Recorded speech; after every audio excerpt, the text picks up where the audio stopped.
Sixx Sense with Nikki Sixx.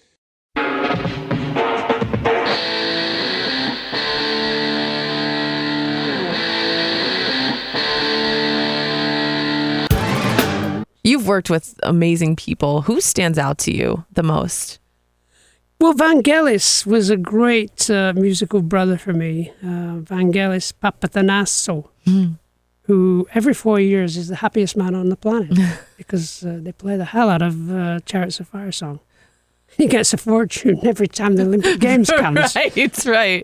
But he was, of course, I work with the guys in the band. I love them all.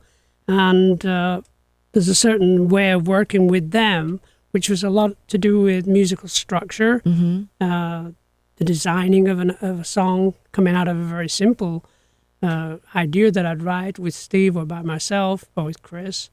And then you evolve it into a structure, a musical design for stage, because everything was created for entertainment, It wasn't created for radio. We just created music for the road, going on the road. So they were wonderful to work with. But at a certain point in time, I met this guy, and I walked into a studio in Paris, and we became instant friends. I actually wanted him to join the band when Rick Wakeman left.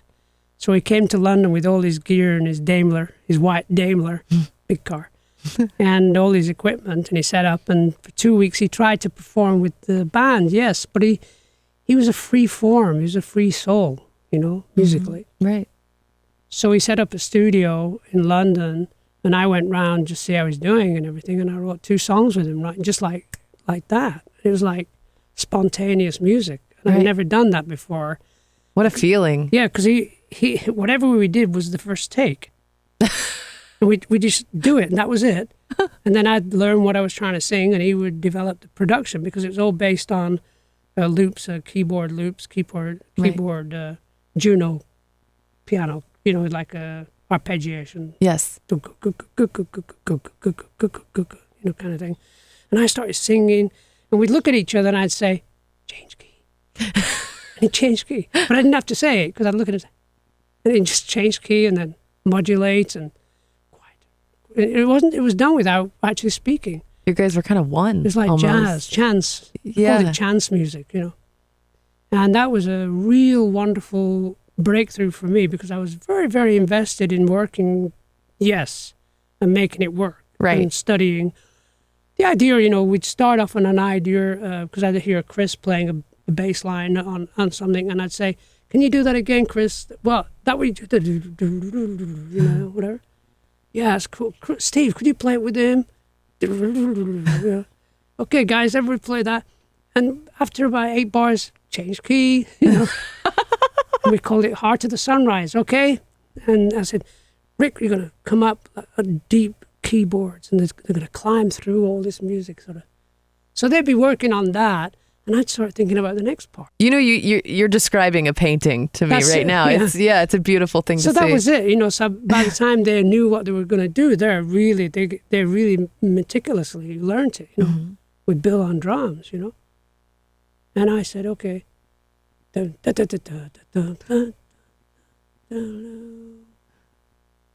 you do that?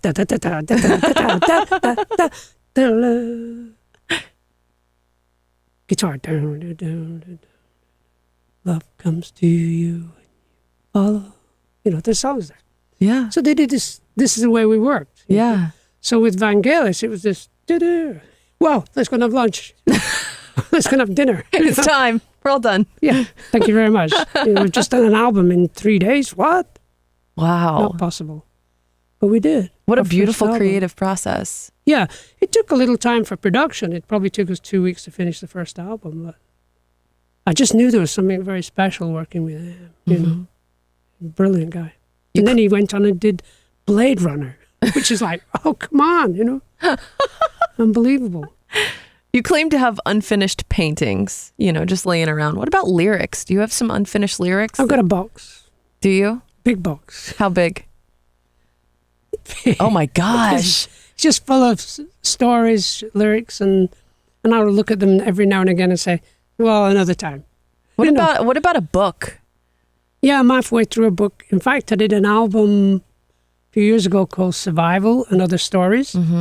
And it was actually released by a very unknown, very simple label. But that's just my way of saying not many people heard it. But the liner notes was the first chapter of my memoir. Okay. My French memoir. Memoir. And I had them printed in the smallest print possible. Because you're already too small on a CD to see anything. Right. I can't see a damn thing. So I said, I want to put these 10 pages, as small as you can, on the album cover. Because if anybody wants to read it, they'll get some serious glasses and read it, you know? Right. They'll make an effort. Right. Yeah. Because, and it's just my sort of, up until I've met Chris, in fact. I think you should take that big box of lyrics and those stories, and I think you should put that in a book along with your story. What a beautiful thing. And paintings. You could, I mean, that thing could be this thick. Thank you. Do you know any publishers? Because I'll find one for you. I remember doing the first chapter of my book, and I thought, okay, what a good idea. I can actually go talk about my life from as early as I can remember. Yeah. And some lyrics, and then my life and lyrics. And like you say, maybe some paintings, but I sent it to this publisher, and because I typed in capital letters, she got very angry with me. Okay, well, she said, needs to calm down. She said, I think it's a great idea. Can you rewrite this in real writing? And I said, what? I don't want capital letters. And I didn't quite understand what you're talking about. Like, well, she obviously didn't understand who I was. So. Nicky wrote a book, so I'm going to contact his publisher. Yeah. And then I'll get him to you. Please. And then we'll release your dream book. Please. Where does your lyrical inspiration come from for you? Very spontaneous. Okay. Very, in the early days, of writing, I enjoyed ganja. I'd smoke a joint and just sit back and write. And it releases some energy, so you can just write very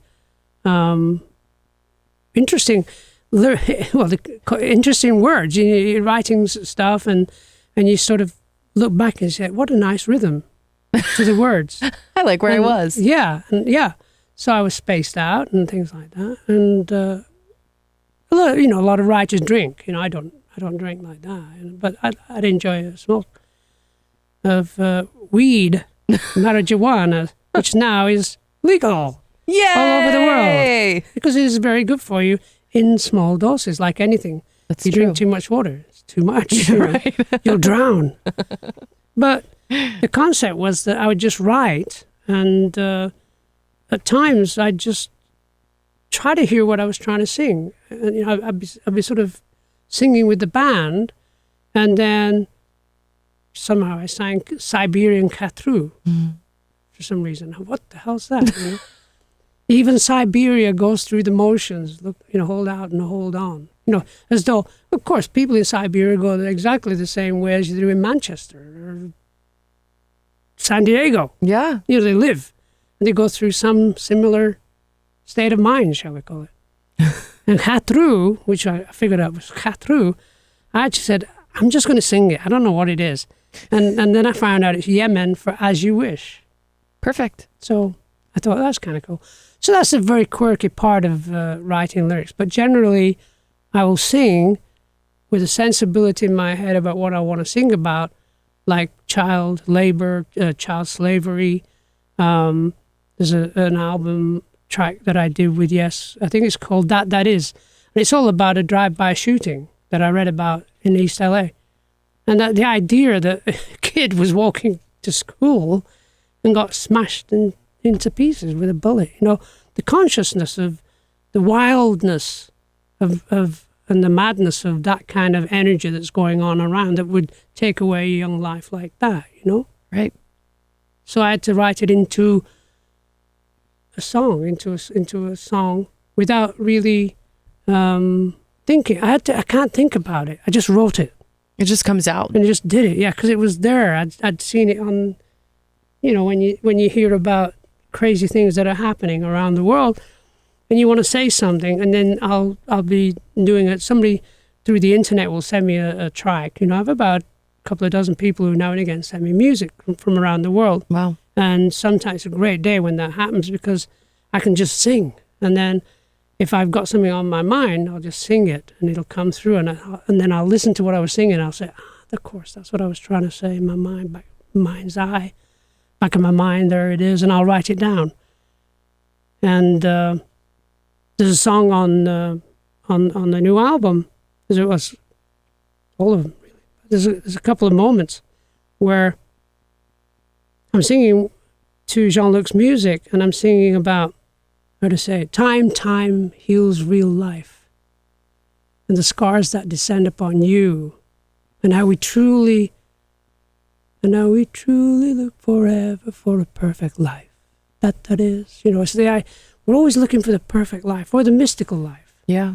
And time will heal everything. All the scars that come on us, So I wrote that into that song, and that's that's the one I'm actually doing paintings of. I love that. Yeah. I love how you talk about the music. I can see the picture being painted as you talk about the music. When you look back, and you look back at Yes, what stands out? Awaken. Yeah. You don't know what it is, but it's a great piece of music that we wrote in Switzerland. And I always remember how it happened, actually. It was like we were on holiday near Detroit. And Beautiful. I was going to breakfast, and I see that Steve's doors open a little bit and there's smoke coming out. 9 in the morning, and he's playing down, down, down, down, down, down, down, down, down. And I put my head through the door and said, "Yo, Steve." And he carried on playing, going, "Yeah." Da, da, da. And an hour later, I came back from breakfast for 45 minutes, and he's still playing it. So I said, "Steve, change key." And he went, "Oh, yeah." Down, down, down, down, down, down. And he started playing it, and I said, "Another key." Dun, dun, dun, dun. And I started singing this sort of raga, you call it raga, or a mantra.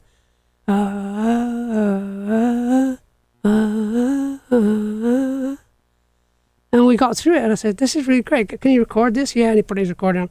So he started playing, and I sang it.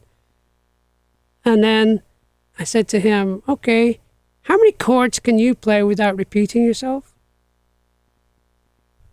Okay. And he started playing these chords, and they were beautiful chords. And I said, I said, "You repeat now?" He said, "Yeah, I'm going to repeat now," after about 12 chords. And I started singing this melody to it. Mm-hmm. And it all came together in the space of that 15-minute thing that we recorded. And a year later, we were in you should actually see it. It's a special thing. In fact, I recorded it in Iceland 2 years ago with a group and a choir and a small orchestra. Oh my god! And you can go on to YouTube and see it. It's Jon Anderson, Todd Mobile, Awaken. And it just gives you the gravity, to me, the gravity of what Yes really was. And it's about 18 minutes long.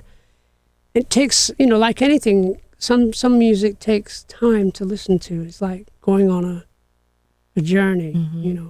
It's not going to hit you in the face. You just got to go with the flow. Mm-hmm. And it'll take you there. It'll take you to a great place. And whenever I watch it, I remember performing it with Yes, and it was like heaven to me. You say that it takes you on a journey, and that's exactly how I feel with this album, Better Late Than Never. It really does. Good. I mean, it takes you somewhere else. Good. You feel different things, and it's just a great album. Thank you. It's very exciting. Thank you so much for being here. Pleasure. Nikki Sixx and Jen on the Sixx Sense.